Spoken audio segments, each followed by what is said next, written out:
Subscribe my channel and press bell icon to get all notification.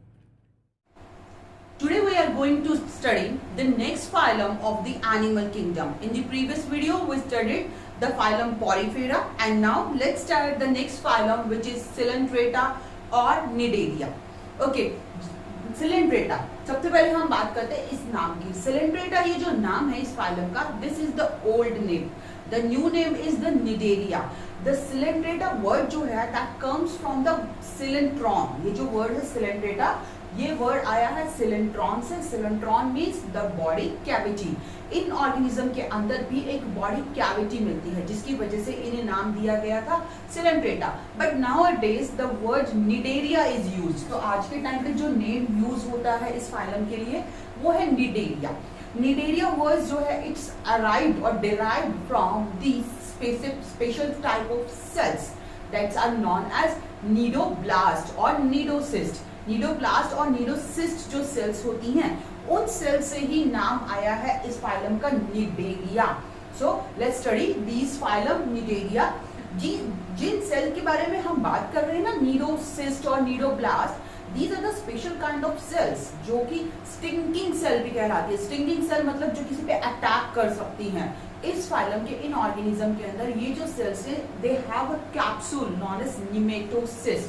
सो ये जो special cell जिनकी हम बात कर रहे हैं इनके अंदर कैप्सूल होता है nematocyst. And due to the presence of this capsule, ये कैप्सूल जो है किसी भी ऑर्गेनिज्म के अंदर, प्रे के अंदर मींस एंटर करवाया जा सकता है ताकि ये अपना डिफेंस कर सके, अपना फूड कैप्चर कर सके, फूड गैदर कर सके, अपने आप को एनकरेज कर सके किसी के साथ. एनकरेज मतलब किसी भी सरफेस के साथ अपने आप को अटैच करवा के मूव करवा सके. सो ये बात हुई इनकी स्पेशल सेल की.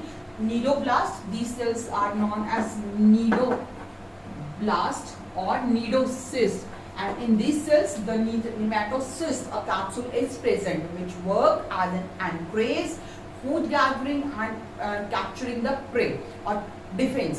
ये कुछ स्पेसिफिक काम है इस स्पेसिफिक सेल के. ये जनरल सी नेम के बारे में हमने बात की है. नाउ अब हम बात करते हैं इन फाइलम के ऑर्गेनिजम्स के हैबिटेट के बारे में. अगर हम हैबिटेट की बात करें, these are all organism of this phylums are aquatic.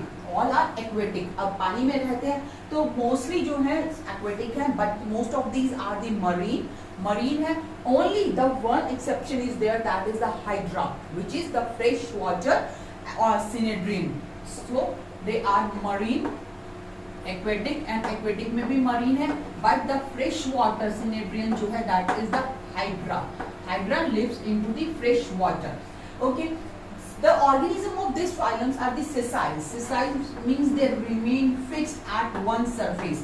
They remain fixed at one surface. Sessile हो सकते हैं like Ovelia, और they can be free swimming, और free swimming भी हो सकते हैं. यहाँ पे हम वेरिएशंस देख रहे हैं कि कितनी तरीके की वेरिएशंस देखने को मिल रही है. फ्री स्विमिंग होगा दैट, उसका एग्जांपल हम लिख सकते हैं ओरेलिया.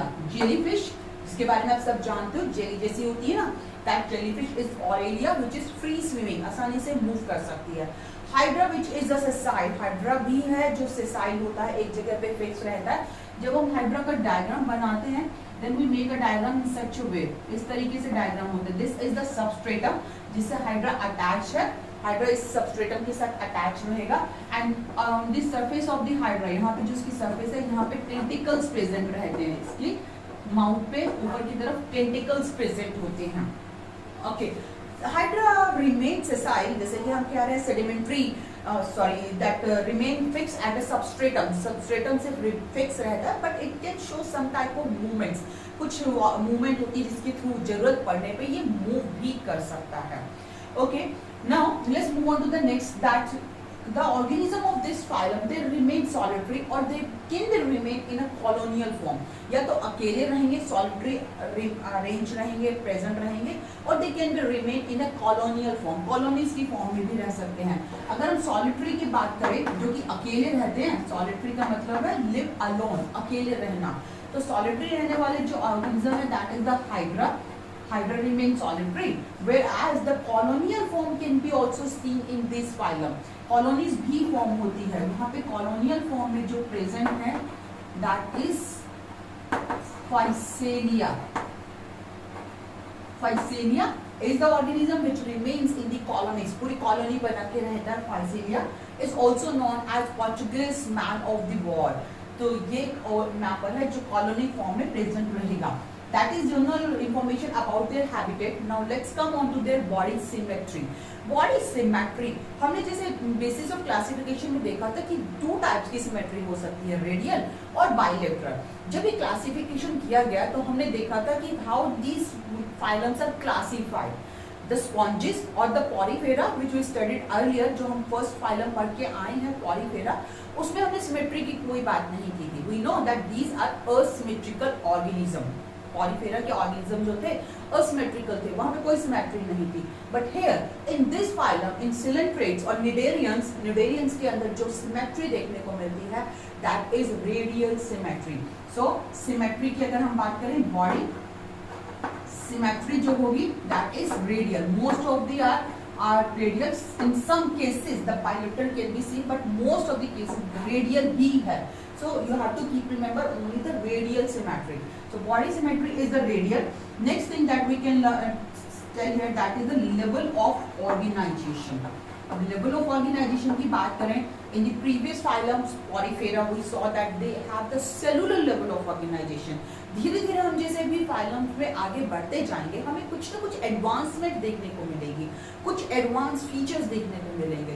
तो स्पॉन्जेस जो थे उनमें सेलुलर लेवल था. Cells are aggregated, individual cells are doing their own work. But here the cells are arranged and they have made the tissues. यहाँ पे टिश्यू लेवल का ऑर्गेनाइजेशन मिलेगा. They have tissue level of organization, but they do not have connective tissue. Connective tissues present नहीं है इनके अंदर. Level of organization is the tissue level of organization. Germ layer की अगर हम बात करें, they are diploblastic. They are diploblastic means they have 2 germ layers. One ectoderm and another one is endoderm. 2 germ layer है, एक ectoderm हो जाएगी, एक endoderm हो जाएगी. And in between these 2 germ layer, the ecto and endo, इन दोनों germ layer के बीच में ecto and endo undifferentiated cells की एक sheet like structure या एक layer मिलेगी, that is known as mesoglea. अभी हम layers के बारे में और डिटेल में पढ़ेंगे, but here we can keep remember that they have diploblastic. As sponges also diploblastic, वो भी diploblastic थे. तो यहाँ पे भी 3 layer system नहीं आया है. इन 2 फाइलम्स तक हमने 3 layer system नहीं देखा. कोई भी ऑर्गेनिज्म, दोनों ही फाइलम में कोई भी ऑर्गेनिज्म ट्रिप्लोब्लास्टिक नहीं है. So they are diploblastic. Outer layer ectoderm, inner layer is endoderm. In which between both of these 2 layers the mesoglea is present. Mesoglea present रहेगी. तो ये बात हो गई germ layers की. Now अब बात करते हैं हम बॉडी वॉल की. बॉडी वॉल, इनकी जो बॉडी वॉल है that is means formed of 2 layers. 2 layer में बनी हुई है. Outer layer that is known as ectoderm. Here outer layer को हम एक्टोडर्म बोल रहे हैं. It is made up of 2 layer, ectoderm. And जो इनर लेयर है, inner layer is also known as gastrodermis. Inner layer that is endoderm can B also called. भी हम इसे एंडोडर्म भी बोल सकते हैं, जैसे कि हमने यहाँ भी लिखा है. But it is known as gastrodermis. Gastrodermis कहलाती है और गैस्ट्रोवास्कुलर कैविटी फॉर्म करेगी गैस्ट्रोडर्मिस. अब किस तरीके की स्ट्रक्चर होती है देखिए, इसके अंदर जो सेल्स हैं एक्टोडर्म है, देन एंडोडर्म है. एक्टोडर्म और एंडोडर्म के बीच में यहाँ पे इस तरीके से we can draw it like in this way. This is the ectoderm and this one is the gastrodermis, or we can call it endoderm. gastrodermis है अंदर की तरफ है, तो gastrodermis हमने बोल दिया है, और endodermis भी बोल सकते हैं. This gastrodermis, it's covering a cavity like structure. ये जो cavity बन रही है, this cavity is known as cylindron. Cylindron जो हमने अभी बात की थी स्टार्टिंग में. The word cylindrata comes from this cavity, that is cylindron, or it can be also called as gastrovascular cavity. So the name of this cavity is gastrovascular cavity. So this is the cavity which is found here, and this cavity is work as an means digestion का भी काम कर रही है, and it is playing very important role. Like Porifera में भी हमने देखा था कि cavity present थी और उस cavity को हमने नाम दिया था स्पोंजोसील. there that was the spongial cell, but here this cavity is known as gastrovascular cavity or cylindron. Okay, the opening of this cavity, यहाँ पे जो इसकी opening होती है, opening of this cavity is known as hypostome. The mouth-like structure by which this has the opening होगी, that is known as hypostome. तो hypostome यहाँ पे form हो रहा है जिसके थ्रू ये बाहर की तरफ cavity जो है open हो रही है. तो ये बात हुई बॉडी वॉल की. And in between these two layers the mesoglea is there, mesoglea present होती है. एंड ये जो एक्टोडर्म लेयर है जिसके बारे में हम यहाँ पे बात कर रहे हैं, एक्टोडर्म और आउटर लेयर जो है इन निडेरियंस की, एट दीज लेयर, इस एक्टोडर्म पे ही ये स्पेशल सेल्स प्रेजेंट है जिनके बारे में हमने बात की थी. Means this neuroblast are found on the ectoderm of complete body और ऑन टू द टेंटेकल्स. या तो टेंटेकल्स पे तो मोस्टली प्रेजेंट होगी क्योंकि टेंटेकल से इन्हें क्या करना है, they have to protect themselves or they have to capture food by their tentacles. So these neuroblasts are found onto the ectoderm of these cnidarians for their defense, for their anchorage or for capturing of prey. Most of the number they are found onto the tentacles. Otherwise they are present in body surface also. Body पे भी present रहती हैं cnidoblast. Okay, cnidoblast के बारे में एक और चीज हम देखते हैं. नीडोब्लास्ट में जो निमेटोसिस्ट है, that is the capsule like structure that can be triggered out. बाहर की तरफ उसको ट्रिगर किया जाता है. जैसे ही कोई प्रे आएगा या कोई भी डिफेंस की जरूरत होगी तो ये एकदम से इसको ट्रिगर करते हैं. एक हुक लाइक स्ट्रक्चर के मीन्स आगे एक एरो जैसा स्ट्रक्चर होती है तो ये सेल बाहर की तरफ निकलती है. ओके, एक बार जब निमेटोसिस्ट ट्रिगर हो जाता है then it can be used again. तभी यूज नहीं की जाती. It can be completely digested inside the gastrovascular cavity and then new nematocyst will form. तो एक न्यू निमेटोसिस्ट बनेगा.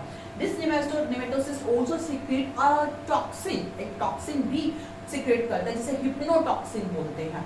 ये वैसे सिलेबस का पार्ट नहीं है but you can keep remember if you can रख सकते हैं तो आपके लिए बहुत अच्छा है. This nematocyst secretes a toxin that is known as hypnotoxin. तो यहाँ पे इनके अंदर एक हिप्नोटॉक्सिन नाम का एक टॉक्सिन सीक्रेट होगा जो कि प्रेज में जाके इनको प्रोटेक्शन देने का काम करेगा, इनको डिफेंस देगा. सो ये हुई कुछ जर्नल बातें. इसके बाद अब हम बात करते हैं बॉडी फॉर्म की. The body of these cnidarians can be found into the two forms. दो फॉर्म में मिलती है. दो फॉर्म का मतलब क्या है कि इनकी जो लाइफ है it show alternation of generation. जैसे हमने प्लांट्स में ही पढ़ा था वहाँ पे ट्रू अल्टरनेशन ऑफ जनरेशन था. But here they are not showing such kind of true alternation of generation but they show two different forms in their life. ये जो टू फॉर्म्स होती हैं ये कौन कौन सी हैं इनके बारे में बात करते हैं. Body form, they have two types of forms in their body or in their life cycle.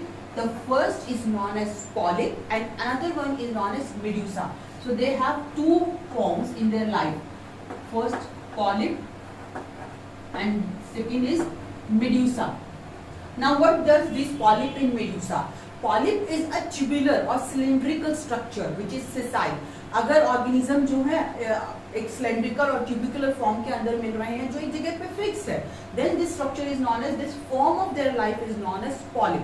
उसे हम बोलेंगे पॉलिप. तो हम लिख सकते हैं दे आर ट्यूबुलर और cylindrical.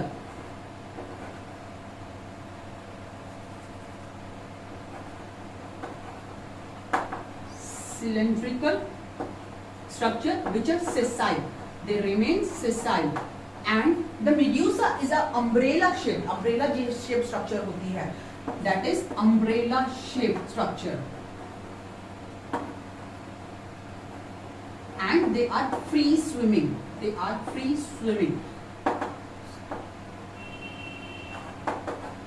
Okay, these are the two body forms. In diagram of these two forms is also given in your NCERT book where you can see that the tubular cylindrical structure is a polyp. Polyp को अगर हम उल्टा कर दें, like अगर हम उसको इस तरीके से उल्टा कर दें, then we can get this another phase that is the medusa phase.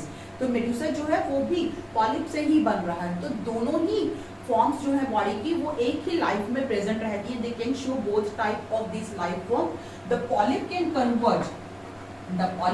Can convert into the medusa by asexual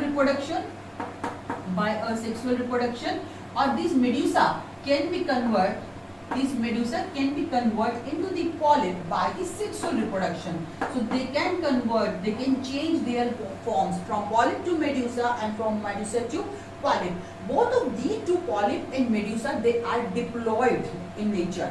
दोनों ही, चाहे हम पॉलिप की बात करें या मेडुसा की बात करें, they are diploid in nature, दोनों ही डिप्लॉयड होते हैं, 2n है, तो यहाँ पे 2n पॉलिप जो है असेक्सुअल रिप्रोडक्शन करके 2n मेडुसा ही फॉर्म करेगा, 2n मेडुसा जो है वो सेक्सुअल रिप्रोडक्शन करके गैमेट फॉर्म करेगा, लार्वा फॉर्म होगा, and then they will form the polyp form. तो एक तरीके से अल्टरनेशन ऑफ जनरेशन हो रहा है, बट दोनों ही डिप्लॉयड फॉर्म पे क्रिएट कर रहे हैं. कोई भी हैप्लॉइड नहीं है, हैप्लॉइड से डिप्लॉइड या डिप्लॉइड से हैप्लॉइड फॉर्म नहीं हो रहा. तो इस तरीके से ट्रू अल्टरनेशन ऑफ जनरेशन नहीं है, but they have these two forms in their life. Okay, this changes of their body form from one phase to another और one form to another is known as metagenesis. This is known as metagenesis. This is very important term, बहुत बार question आता है इसके ऊपर.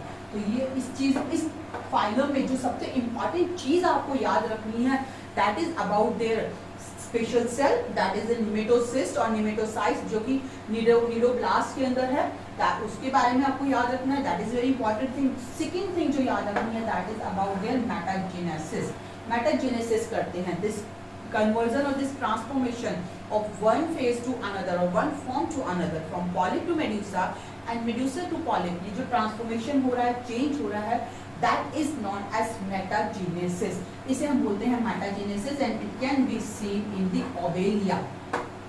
ओवेलिया में देखने को मिलता है. तो ये बात हुई इनकी बॉडी फॉर्म के बारे में. Okay, now let's come on to the their different type of system. इनमें कौन कौन से systems हैं, क्या इनके अंदर present, हम बात करते हैं. अब देखते हैं इनकी skeleton system के बारे में. skeletal system की अगर हम बात करें, they have skeletal system made up of calcium carbonate. calcareous जो skeleton है वो इनके अंदर present होता है. कैल्शियम कार्बोनेट का बना हुआ स्केलेटल प्रेजेंट है. In some corals also they secrete some exoskeleton which is also made up of calcium carbonate. Corals जो मिल रहे हैं एनिडेरियंस के अंदर, वो भी कैल्शियम कार्बोनेट का स्केलेटन से फॉर्म हुए हैं, उनमें प्रेजेंट होता है कैल्शियम कार्बोनेट, जिसकी वजह से वो बहुत सारी कॉरल रीफ्स जो फॉर्म होती हैं, they can make the precious stones also. तो that is also the part of this phylum Cnidaria.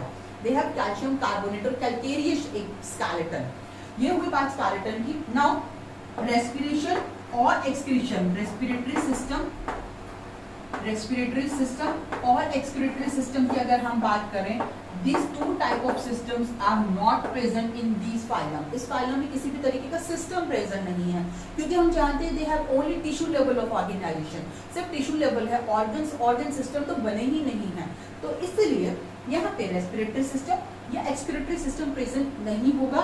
They can respire or they can excrete their waste by their body surface. तो ये जो दोनों ही काम है, ये इनकी बॉडी सरफेस से होंगे. बॉडी सरफेस से एक्सक्रीशन होगा और बॉडी सरफेस से ही रेस्पिरेशन होगा. गैसेस एक्सचेंज जो है डायरेक्टली बॉडी सरफेस से ही होगा. एक्सक्रीशन जो होगा वो भी बॉडी सरफेस से होगा. And they excrete ammonia. The waste material that they can secrete is the ammonia. That's why they are known as ammonotalic. वैसे जितने भी एक्वेटिक ऑर्गेनिज्म होते हैं, they secrete their nitrogenous waste in the form of ammonia, because ammonia can be easily secreted in the dissolved form with water. Water में dissolve करके आसानी से secrete की जा सकती है. So this is the better option. They are ammonotalic. Okay, digestive system की अगर हम बात करते हैं, डाइजेस्टिव सिस्टम अगेन कोई सिस्टम नहीं है. Digestive system they are holozoic, they are capturing their complete prey. पूरे प्रे को मुंह के अंदर लेके आ रहे हैं, बॉडी के अंदर लेके आ रहे हैं. हमने देखा टेंटिकल्स प्रेजेंट है, टेंटिकल्स की हेल्प से कैप्चरिंग हो रही है एंड हाइपोस्टोमस से अंदर आएगा. And then digestion is done in intracellular and extracellular. यहाँ पे जो डाइजेशन है वो इंट्रासेलुलर भी है और एक्स्ट्रासेलुलर भी है. सबसे पहले जो डाइजेशन हो रहा है वो गैस्ट्रोवास्कुलर कैविटी के अंदर होगा. The digestion happens in the gastrovascular cavity, that is extracellular digestion. After that the digestion is done into the intracellular. तो यहाँ पे हम देख रहे हैं कि एक्स्ट्रासेलुलर डाइजेशन भी देखने को मिल रहा है. तो digestion is extra as well as intracellular. दोनों ही तरीके का डाइजेशन है, extracellular and intracellular. Now let's come on to the reproduction. अब हम बात करते हैं निडेरियंस के रिप्रोडक्शन की। दे कैन रिप्रोड्यूस असेक्सुअली और बायसेक्सुअल रिप्रोडक्शन, दोनों ही तरीके से रिप्रोडक्शन होगा। असेक्सुअल रिप्रोडक्शन जो होता है it is done by budding, asexual reproduction is done by budding. तो रिप्रोडक्शन की अगर हम बात करें, रिप्रोडक्शन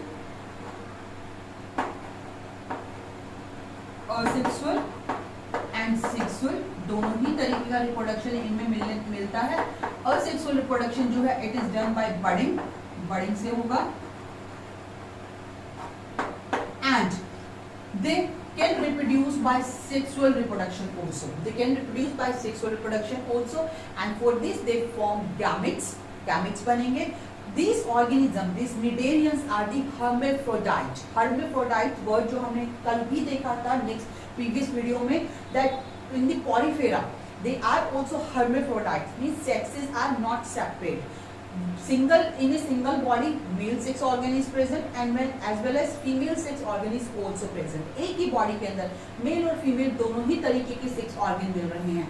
तो जब दोनों ही अपने गैमेट सिक्रीट करेंगे तो गैमेट रिलीज करेंगे तो एक्सटर्नल फर्टिलाइजेशन करेंगे। तो सेक्सुअल रिप्रोडक्शन है, सेक्सेस सेपरेट नहीं है, sexes are not separate, not separate. एक ही बॉडी में दोनों सेक्स प्रेजेंट है, male and female. Fertilization is external. They show external fertilization. Fertilization जो होगा वो होगा external.